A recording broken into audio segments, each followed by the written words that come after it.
Depois da reunião de líderes, o presidente da Câmara, Hugo Motta, decidiu não pautar o requerimento de urgência do projeto de lei da anistia. Repórter Bruno Pinheiro chegando com as informações. A grande pergunta é, Bruno, como que a oposição reagiu a essa decisão? Bem-vindo, bom trabalho. Ação imediata anunciando que haverá uma obstrução 100% a partir de agora. Ótima noite a você e a você de casa também, que nos acompanha, sempre uma alegria, uma honra e uma satisfação. Hugo Motta, após encontrar com Lula, receber ele ontem na residência oficial em um jantar com outros líderes e aliados do governo, esse jantar que foi para conversar também sobre a agenda do governo aqui na Câmara dos Deputados. Hugo Motta também ouviu de Lula que existe uma emergência para se discutir o imposto de renda, a isenção para quem recebe até R$5.000 e que a anistia não é assunto para ser discutido neste momento. Numa espécie de uma ressaca, essa reunião de líderes aconteceu nesta quinta-feira, reuniu todos esses parlamentares que representam várias legendas e após esse encontro, Hugo Motta entendeu que não há este ambiente neste momento. Disse que isso é uma democracia, que esses líderes representam cerca de 400 parlamentares e que então a anistia não será analisada na semana que vem. O anúncio foi confirmado durante uma entrevista coletiva aqui na Câmara dos Deputados. Vamos ver. Especificamente sobre o tema da urgência da anistia, se foi decidido pelo adiamento da pauta desse requerimento de urgência. Por que esse adiamento foi a decisão? Porque parlamentares que representam mais de 400 parlamentares na casa, parlamentares líderes, melhor dizendo, líderes que representam mais de 400 parlamentares na casa, decidiram que o tema não deveria entrar na pauta da próxima semana. Isso não está dizendo que nós não seguiremos dialogando para a busca de uma solução para o tema.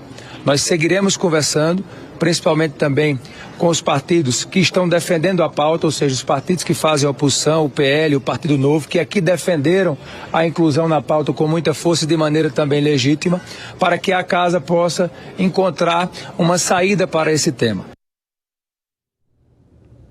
Há uma análise interna de algumas influências para Hugo Motta levar, então, essa resposta ou não tomar uma decisão sobre evitar também uma rota de colisão com o Supremo Tribunal Federal e também que a opinião lá fora, ou seja, a opinião externa aqui do Congresso Nacional não vai na mesma linha da oposição de que a anistia é um assunto de momento e que também não seria importante ir na contramão do que a maioria dos líderes estão falando nesses encontros aqui com o deputado Hugo Motta. Em uma entrevista exclusiva à Jovem Pan, o líder da oposição, o deputado Coronel Zucco, disse que a partir de agora é uma obstrução 100% que vai funcionar, que vai incomodar a vida do governo. Essa obstrução vai acontecer inclusive nas comissões da Câmara dos Deputados. Vamos ouvir. Eu acredito sim que esta pressão aumentará nesta casa, a obstrução é efetiva, temos quadros qualificados para mostrar que a pauta da anistia também é necessária e eu acredito que o presidente Hugo Motta em breve dará um outro resultado. E ele tem reunião hoje com o líder Sóstenes e esperamos aí que já seja definido um relator, um prazo e um calendário para que se apresente esse texto, para que a gente vire a página.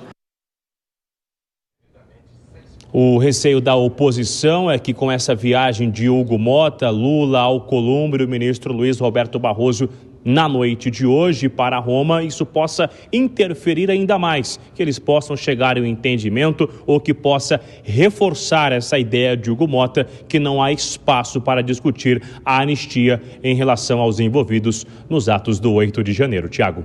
É isso, então, uma quinta-feira de muito debate sobre esse tema em Brasília.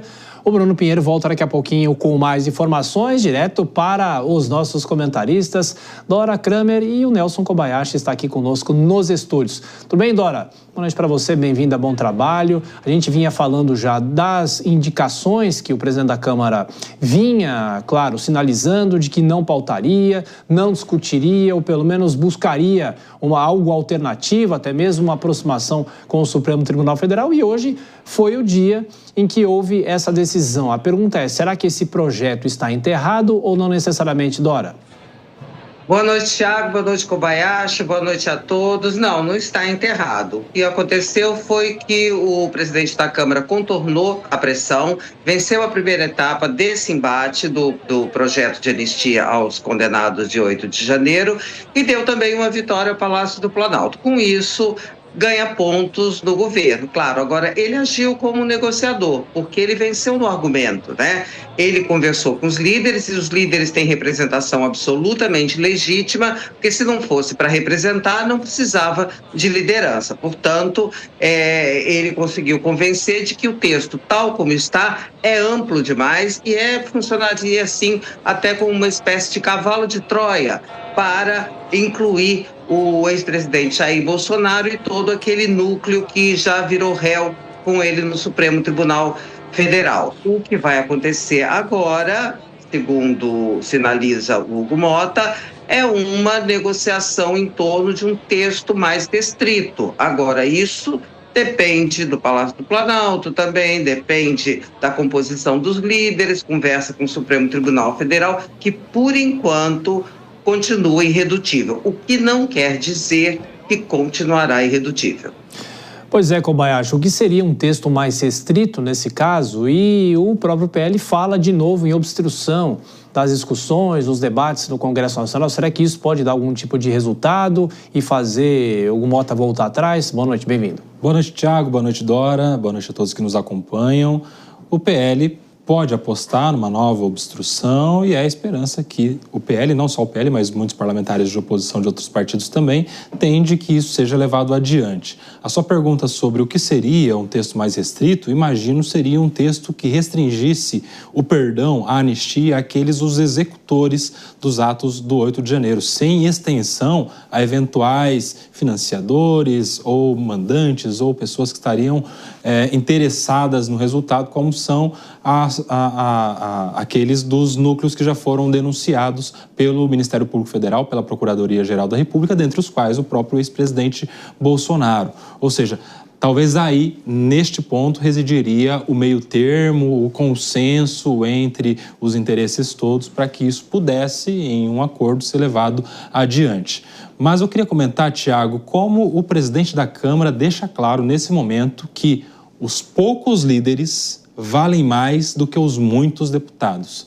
A gente precisa se lembrar que a assinatura do requerimento de urgência é da maioria dos deputados, é de mais da metade, com alguma sobra ainda, alguns poucos a mais do que a metade dos deputados assinando, pedindo para que o PL seja colocado em pauta. Um número de deputados que, inclusive, daria a aprovação, porque seria por maioria simples, em uma votação do mérito do PL lá na frente. Ou seja, isso comprova ainda mais o poder dos partidos e dos líderes partidários, dos caciques, inclusive, no nosso Congresso Nacional. Se é assim para o PL da anistia, é assim para todas as outras pautas de interesse dos brasileiros. Quem manda no Brasil, no Congresso Nacional, são os líderes partidários. Daqui a pouquinho falaremos com o deputado Rodrigo Valadares, que é o relator da anistia na CCJ, para saber, a partir de agora, o que acontece no Congresso Nacional.